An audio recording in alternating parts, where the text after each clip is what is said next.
After studying this module, you shall be able to understand what is microfinance, to understand why we need microfinance, to know what are the various microfinance institutions, and growth in the microfinance sector. The notion of microfinance finds its genesis in the practice of money lenders who lent money to the poor and needy in the rural areas at very harsh rates and recovered it with equally harsh ways with a very steep rate of interest, which are known to our policymakers for time immemorial. Saving the rural poor from the clutches of these kinds of money lenders, the creation of regional rural banks or RRB in India since 1975 was ushered in by the government. Microfinance units offer small scale financial services in both the forms, credits and savings, especially to the poor in the rural, semi-urban and even in urban areas. These financial services help them in undertaking economic activities, minimizing their vulnerabilities to income shocks, increasing savings and supporting self-empowerment. There are a number of microfinance units which are highly fragmented with more than 3,000 microfinance companies or MGIs, NGOs and NGO MFIs. There is a high concentration of microfinance units in India with top 10 microfinance companies accounting for almost 74% of the total loans outstanding. The industry for micro lenders has grown phenomenally during the last few years, registering a quantum jump in loans given and the number of new MFIs coming into function. Such a huge growth clearly shows that Indian microfinance segment has started playing an important role for the financial inclusion. Microfinance sector has grown rapidly over the past few decades. Nobel laureate Muhammad Yunus has laid the foundation of the modern MFIs with the establishment of the Grameen Bank in Bangladesh in 1976. Today, it has become a very strong financial service industries with a variety of business models. Microfinance institutions, MFIs in India exist in different forms, one as NGOs, second as a Section 25 company or as non-bank financial companies or NBFCs. Commercial banks, regional rural banks and cooperative societies have also played a strong role in providing a backup finance known as refinance facilities to MFIs. Banks have also come up forward to refinance the self-help groups or SHGs channel to provide direct credit to group borrowers. Microfinance has taken a center stage as a reliable and promising channel for financial services to unbanked sections of the rural population. Financial inclusion is emerging as a major policy objective of India. However, some malpractices followed by certain lenders in Andhra Pradesh few years ago have subjected microfinance sector to greater scrutiny and need for stricter regulation. What is microfinance? Microfinance is the provision of financial services to low-income clients or solidarity lending groups, including consumers and the self-employed, who traditionally lack access to banking and related services. Microfinance should not be looked from the narrow perspective of just giving microcredit to the poor. Rather, it acts as a strong economic development tool to help the poor to come out of their poverty. It includes a wide range of services like credit, savings, insurance, remittance, and also non-financial services like training, counseling, etc. All these help a lot the poor segment of society. The salient features of microfinance are that borrowers are from the poor strata of the society or belong to a very low income group. Loans are small sized or micro loans. These loans are for a very short duration. There are no collaterals offered for these loans. The frequency of repayment is in small amounts is very high. Loans are generally taken for income generation purpose, that is, they are used for supporting some business or entrepreneurship. Why do we need microfinance?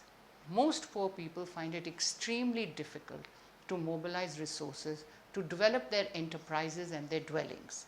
Conventional sources of finance from banks and other institutions seldom lend to serve the needs of low income families and women headed households. They are often denied access to credit for any purpose. The lack of access to credit for the poor is primarily because of the practical difficulties arising from the mismatch between the way the banks and financial institutions operate. For example, commercial lenders require that borrowers have a stable source of income to pay back principal and interest according to the agreed terms and conditions of the loan. However, the income of many of the self-employed households is not stable. A large number of small loans are needed to serve the poor, but bankers and institutions prefer to deal with large size loans in smaller numbers to minimize their administration cost. They also look for some security or collateral with a clear title, which many low income households do not have. In addition, bankers tend to consider low income households a bad risk, imposing exceedingly high information monitoring costs on operation. This all creates a big gap in the demand and requirements of the low income groups and the supply of funds from the banks and institutions to these group of needy borrowers. India inhabits almost 1/3 of the total world's poor. Microfinance plays a major contributor to financial inclusion by providing a source of finance to this segment of the society. In the past few decades, it has helped out remarkably in reducing the poverty in some of the areas of the society. Reports show that people who have taken microfinance have been able to increase their income and hence improve their living standard too. About 50% of Indian population still doesn't have a savings bank account and are therefore deprived of all banking services. Poor also need financial services to fulfill their consumption needs, housing, business, and risk management needs. Microfinance institutions serve as a supplement to banks. These institutions not only offer microcredit, but they also provide other financial services like insurance, remittance, savings, and non-financial services like individual counseling, training, and support to start new business. The borrower receives all these services very conveniently at his place of residence with the repayment schedule of borrower's convenience. This acts as a very strong factor for the growth of microfinance sector in India during the last few years. But the borrower has to pay a cost for all this in terms of high interest rates charged by some of these institutions. The interest rates vary widely from 10 to 30%, which is far higher than the rate charged by the commercial banks. Channels of microfinance. In India, microfinance operates through two channels: SHG, Bank Linkage Program, SBLP, and second, microfinance institutions. SHG, which is Bank Linkage Program. This is the bank-led microfinance channel which was initiated by NABARD in 1992. Under the SHG model, the members, usually women in villages, are encouraged to form groups of around 10 to 15. The members contribute their savings in the group periodically, and from these savings, small loans are provided to the members. In the latter period, these SHGs are provided with bank loans, generally for income generation purpose. The group's members meet periodically when the new savings come in. Recovery of past loans are made from the members, and also new loans are dispersed. This model has been very much successful in the past, and with time it is becoming more and more popular. The SHGs are self-sustaining, and once the group becomes stable, it starts working on its own with some support from NGOs and institutions like the NABARD and the SIDBI. Microfinance institutions. Those institutions which have microfinance as their main operation are known as microfinance institutions. A number of organizations offer microfinance services. These institutions lend through the concept of joint liability group, JLG. All the MFIs consisting of NBFCs, Section 25 companies and cooperative societies put together account for about 42% of the microfinance sector in terms of loan portfolio. NBFCs dominate this MFI segment with more than 80% of the portfolio. Although the microfinance sector is having a healthy growth rate, there have been a number of concerns related to the sector, like grey areas in regulation, transparent pricing, low financial literacy, etc. In addition to these concerns, there are a few emerging concerns like cluster formation, insufficient funds, multiple lending, and over indebtedness, which are arising because of increasing competition among the MFIs. On a national level, there has been a spate of actions taken to strengthen the regulation of the MF sector, including enactment of microfinance regulation bill by the government of Andhra Pradesh, implementation of sector specific regulation by the Reserve Bank of India, and most recently release of draft microfinance institution development and regulation bill 2011 for comments. How to improve the working of the microfinance industry? The first is proper regulation.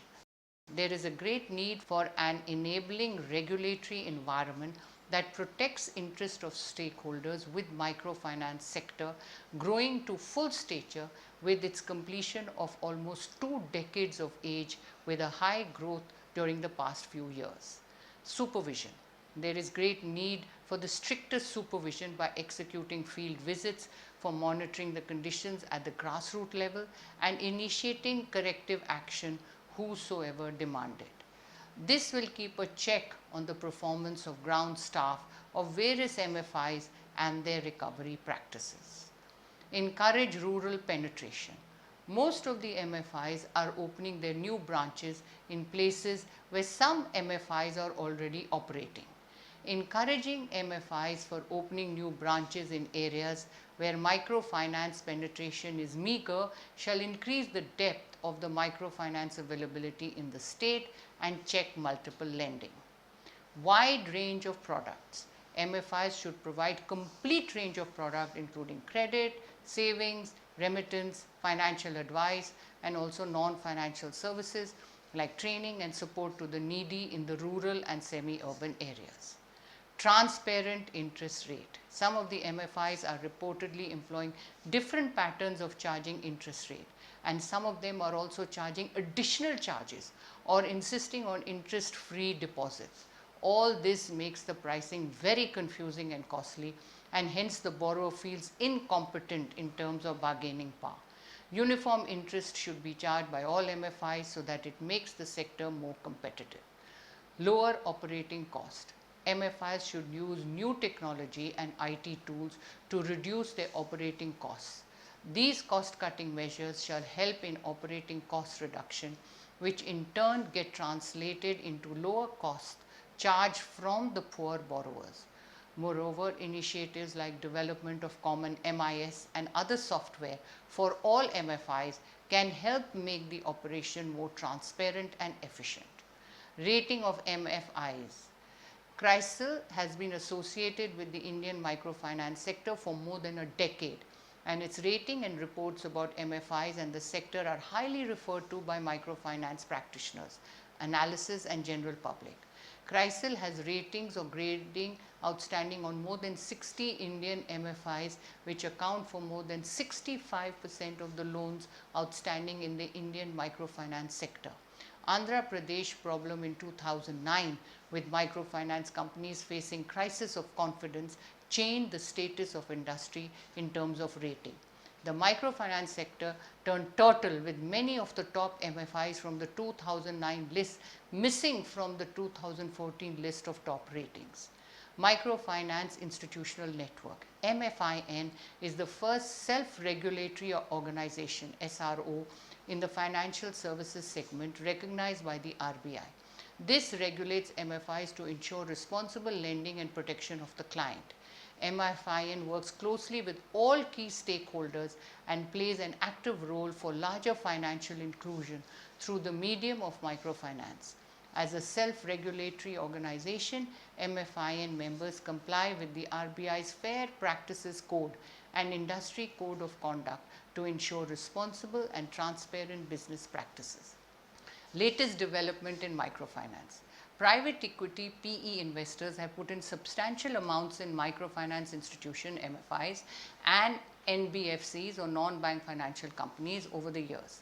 Recently, with many of the MFIs have been permitted to become small finance bank or SFBs, PE investors are expanding their role to guide and help them during this transformation of SFBs.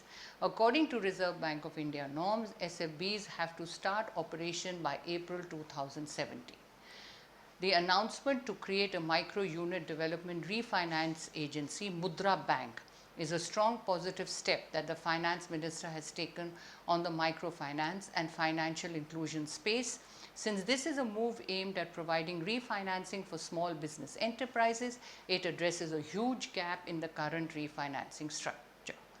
Prime Minister recently launched Mudra Bank under Pradhan Mantri Jan Dhan Yojana, which will provide credit of up to 10 lakhs of rupees to small entrepreneur and act as a regulator for microfinance institution MFIs. Mudra Bank aims to fund the unfunded small entrepreneurs need to strengthen savings habit in the country.